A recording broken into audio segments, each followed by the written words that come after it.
Welcome to Show Don't Tell Writing with me, Suzy Vidori, where I teach you the tried and true secrets to writing fiction and nonfiction that will wow your readers, broken down step by step.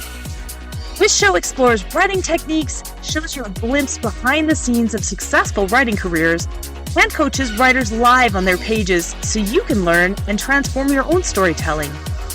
Whether you're just starting out, drafting, editing, or currently rewriting your first book, or maybe even your 10th, this show will help you unlock the writing skills you didn't know you needed, but you definitely do. I'm looking forward to helping you get your amazing ideas from your mind onto the page in an exciting way for both you and your readers, so that you can achieve your wildest writing dreams while having fun doing it. Let's dive in.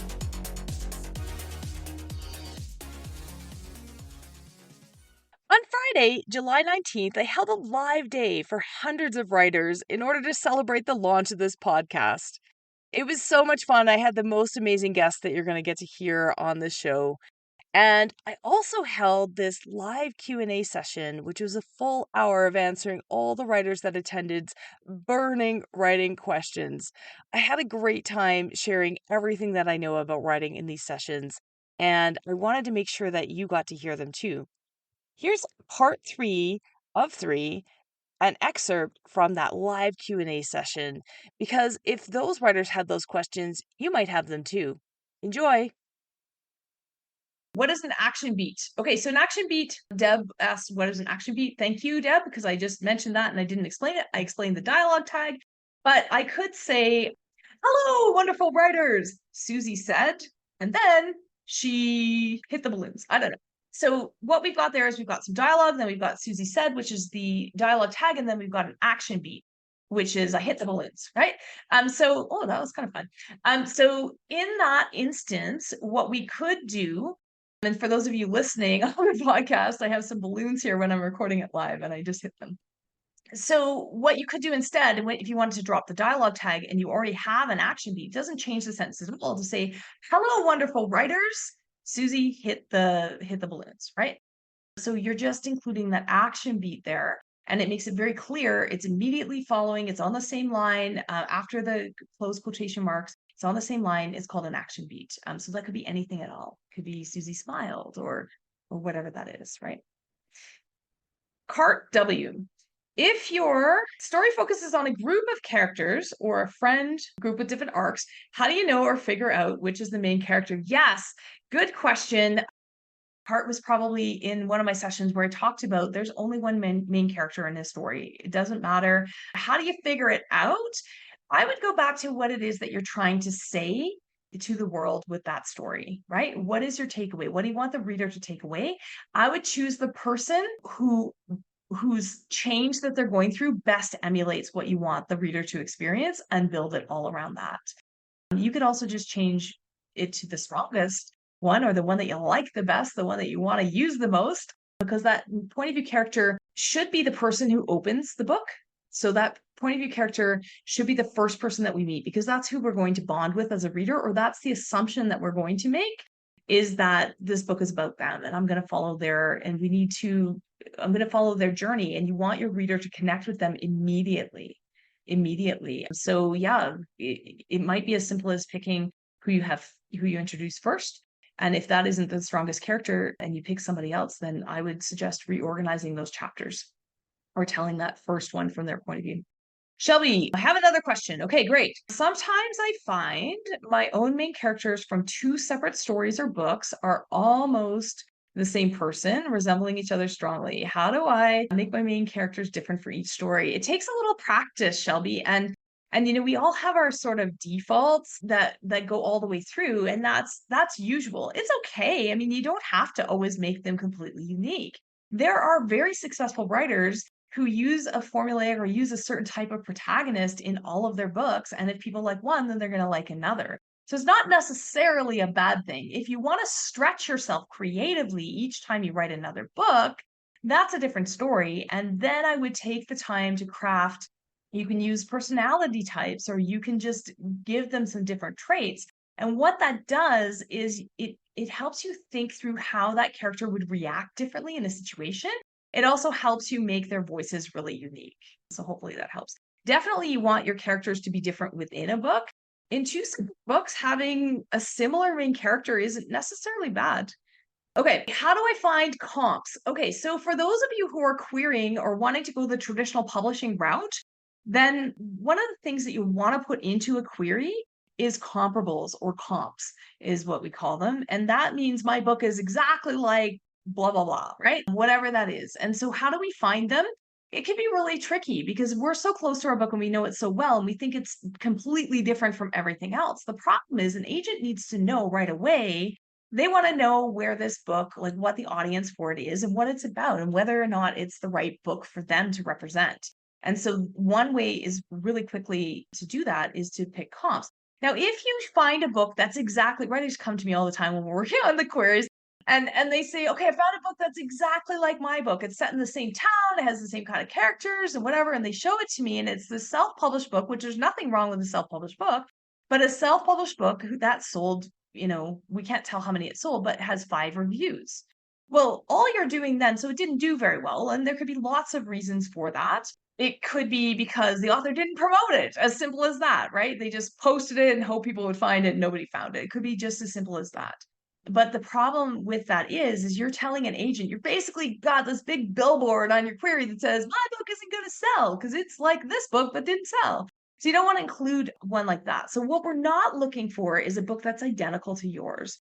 What we're looking for is a book that's similar in different ways to help them position it in their mind. There might be something similar about it, right? So it has the complex romance or the complex characters of this book, and it has the action, adventure, and pacing of this book, or it has the dual timelines of this book. Pick something specific, and then that will help you kind of get it in your mind. One thing that I like to teach writers as well is we don't have all the information that agents have. They have access to publishers' weekly data, and they have access to sales data, all that stuff. So they can tell how big a book was that you're comparing to, but we can't. We don't, that's not public.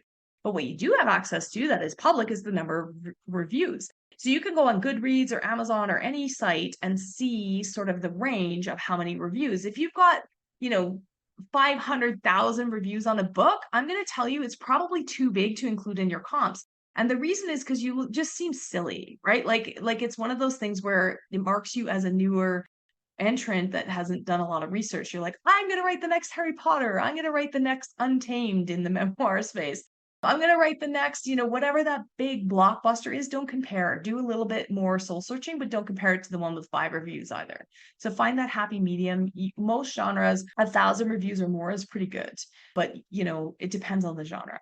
So, okay. So Rebecca M this afternoon in the Facebook group asked, she was talking about her character getting out of the photography studio where she had been stuck for some time. So I wanted to share a quick story with you about being stuck and writing, trying to write forward when you don't know how to write forward. And sometimes we overwrite something and we know that it can't stay in the book, or hopefully you guys know when you're doing that it can't stay in the book. And when I wrote my second book, The West Woods, I had a scene like that. And I think it was probably, I was working full time as an operations executive, as chief operating officer at a company at the time. And so I probably had my lunch hour or something. And I knew that I needed Courtney to go somewhere that she hadn't been before. And I hadn't made enough decisions, right? So what I did was I sat down and I wrote anyway. And I wrote like 4 pages on her going up to this house that she'd never been in before when I hadn't decided what was going to happen and what the house looked like on the inside. I had no idea. And so I just wrote and wrote and wrote and wrote and killed my lunch hour, which is when I wrote at that time, writing this 4 pages of her going up to the building. And I knew it was terrible. It was rambling. It was like lots of showing, sure, but it was boring. And so I ended up cutting it down to about, once I figured out she got inside, it was all good. I made some stuff. And then I ended up modeling the apartment that she was going into actually after my grandmother's home, which has a lot of interesting things in it. So if anybody's read that book, you can go see what it might be like to be inside my grandmother's home. And there are some really cool things that happened inside that apartment. But I got to tell you that I cut down that piece where she walked up to the door to about a paragraph. And I didn't tell anybody that I'd done this. It's kind of embarrassing that, I'm a professional writer and I sat and wrote this terrible 4 pages where she'd been stuck walking on this path for 4 pages, right? But there were some gems. And so what I did was, instead of just thinking of it as cutting it, just say, okay, well, I can't use that 4 pages. What are the best pieces? And I took in those 2 or 3 sentences. And when I got this back, I sent it to my publisher and I got it back from the editor. And he said, okay, Suzy, I have no idea what happened, but can I ask you, how did you write that paragraph? He picked out of this entire book, 80,000 words, he picked out that paragraph and said, what did you do? Because it's like amazing. It's like the clearest writing I've ever seen from you. And I was like mortified because I had to tell him, well, I actually wrote 4 pages of drivel and then I took the best parts. And for whatever reason, that paragraph, we probably should have cut it if it was that much better than everything else in the book, because it'll put the rest to shame. But yeah, so I wanted to share that quick story because it happens to all of us, but you just have to be mature enough or be objective enough to know that when that happens, to not be like, I'm not giving up that 4 pages because I wrote it and it's good, darn it, and I'm going to spell check it and I'm going to rewrite it. No, if you know that it should go, then be ruthless, please. But it might not all be for waste because it might be the best paragraph in your entire book. Okay, Cart. Should I be concerned if my story has a lot of similarities to a book that has already been published? Okay. Now, first of all, somebody asked earlier, how much should you read as a writer? Read everything, especially in your genre. Read recent works if you can. Read everything that comes out. I have a habit of reading all bestsellers. So even if it's not a genre that I'm interested in, even if it's something that people hated Twilight, 50 Shades of Grey, I read them. You know why? Because not now, but I did when they came out. And the reason is because I want to know something about that series worked, whether it was the marketing, whether it was the idea, whether it was the character building, even if it's not the best book in the world, in literary circles, it sold. And so what was it? What was it that readers loved about it, right? So read everything that you can to get a sense of what is working and what isn't working in your genre. But you do need to be careful. Obviously, we don't want to copy everything. But I will say, as long as it's unintentional and you're not literally like plagiarizing or coming up with something like fan fiction where you're writing in somebody else's world, if it's still original and you're worried, it's going to happen every single time. Movies come out in pairs from rival houses all the time, right? So what happens is, just remember that you're not in competition.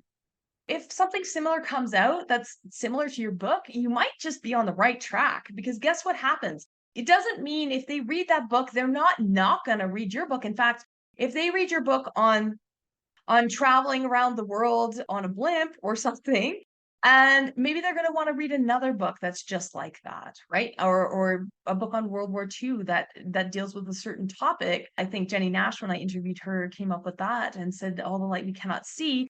And then the next time around, we're going to want to read another book on World War II. It piques our interest. So it's not necessarily a bad thing. And don't panic, because there are definitely lots of books out there, and every idea has already been written. Every story has already been written. It's just never been written by you, and the way that you do it is going to be different, I promise. Okay, Jeannie. All right, I hope you all can help guide me how to go about starting my biography. Okay, Jeannie, I'd be happy to. We've talked a little bit about this, but a biography in today's terms is usually called a memoir. And what that is it's a documentation of your life, but it is true. It just happens to be true. And the thing is it actually follows the exact same steps. So the boot camp is appropriate for memoir, definitely. And all of my courses that are fiction based, I recommend that memoir writers take those as well, because the storyline and every single thing about it is the same. The only difference is that the protagonist or the main character is you, and it happens to be a true story. And so when you're writing that memoir, it's called narrative memoir. If you want it to read like a novel, those are the kinds of books that are selling the best, in terms of, it is hard to sell a memoir to a publisher, but the ones that people want to read are definitely written in that style. So the place where you would start is to decide which piece of your life, I mean, biography has a lot more sort of attached to it. If you think of this memoir and you think of it like you want to entertain or lead people through like a novel and share a piece of your life. So which change in your life are you going to share, right? Where were you at the beginning of the book and where are you at the end of the book? And put those bookends in place early on, because what we don't want is a cradle to grave everything that happened to you all over the map, because readers will get lost and they won't be interested. They want to see a particular moment, a particular sequence of events that drove you to grow as a person. And so in order to do that, pick your bookends and stick to them. I write memoirs with writers all the time, and they'll come back to me and say, well, now I feel inauthentic because I'm writing about how great my life is or whatever, or how I got to this place. And then I had a setback. And should I include that in the book? Do I have to? Number one, writing a memoir or a biography or whatever you want to call it is not an all access pass into your life. It does not mean that you have to share everything. You do not. You get to choose. You can't lie, but you don't have to share everything either. So you get to pick and choose which moments in time.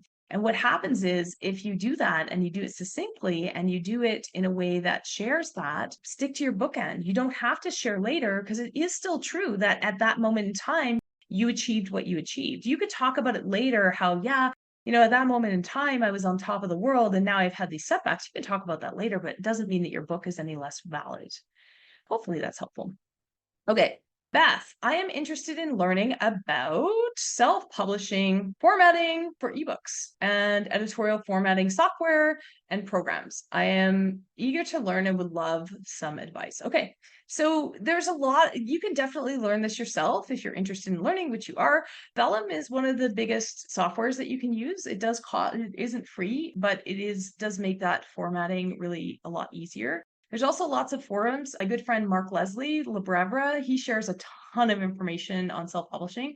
Go check out his site. Tell him I sent you, because he also offers some consultations. So if you're interested in learning that and getting some advice on self-publishing, he's amazing. I'm going to have him on my podcast soon. Go check him out. Okay, Swansea, I've got writer's block with plenty to write and to learn everything I can about building a successful career and eventually becoming a published author. Thank you for sharing that. I don't think there's a question in there other than you've got writer's block, but you want to be successful. There is actually, I did a YouTube short a while back on writer's block, because it's a free tool or it's a free video. Go through it, figure out where your writer's block is coming from. It's called Is Writer's Block a Myth? Because some writers believe it doesn't exist. I believe it exists because people believe it exists, because people feel it and you're blocked. But there's always a reason. There's always a good and valid reason why you're not writing. And I share a bunch of different reasons why that might be. If you can identify it, you can tackle it. There's lots of different reasons why you might not be writing. So without having a conversation, I'm not sure what it is. But if you truly want to get it done, go figure out what that writer's block, what you're calling writer's block. It's actually a group of things that just means that you're not writing, and see if you can figure that piece out. Sometimes it's because you don't have the skills yet, or you're missing something, and then you can go and get the skills. Sometimes it's because you're not sure what you want to write. And sometimes it's because you think you want to write, and then you put it away and then you feel guilty for not writing it, but actually you're okay with not writing it. And that's okay. It's okay to walk away from a book project sometimes too. Definitely okay. And the test for that will be, is if you're wondering if you should actually finish that book, try putting it away. Put it away for a little while. And then if you forgot about it, then you don't have to write it. But if it still bugs you and you wake up in the middle of the night wondering about it and wanting to do it, then go do it and get yourself those pieces that you might need to bridge. Okay, Grace, how do you deal with people trying to scam you? Oh, I think that was from before. That was from Jenny Nash, right? And she had been talking about people pirating her books or copying her books.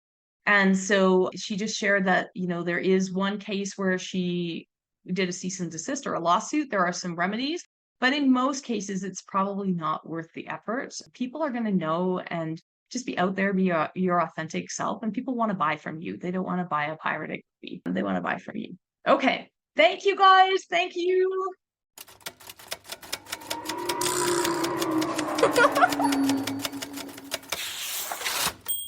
Thanks for tuning in to Show Don't Tell Writing with me, Suzy Vidori. To help me continue to bring you the straight goods for that book you're planning to write, please consider subscribing to this podcast and leaving a review on Apple Podcasts, Spotify, or wherever you're listening. Also visit suzyvidori.com/newsletter to hop on my weekly inspired writing newsletter list to stay inspired and be the first to know about upcoming training, events, and writing courses in my community. If you're feeling brave, check the show notes and send us a page of your writing that isn't quite where you want it to be yet for our Show Don't Tell page review episodes. Remember, That book you're writing is going to open doors you haven't even thought of yet. I can't wait to help you make it the absolute best it can be. If you're feeling called to write that book, keep going, and I'll be right here cheering you on. See you again next week.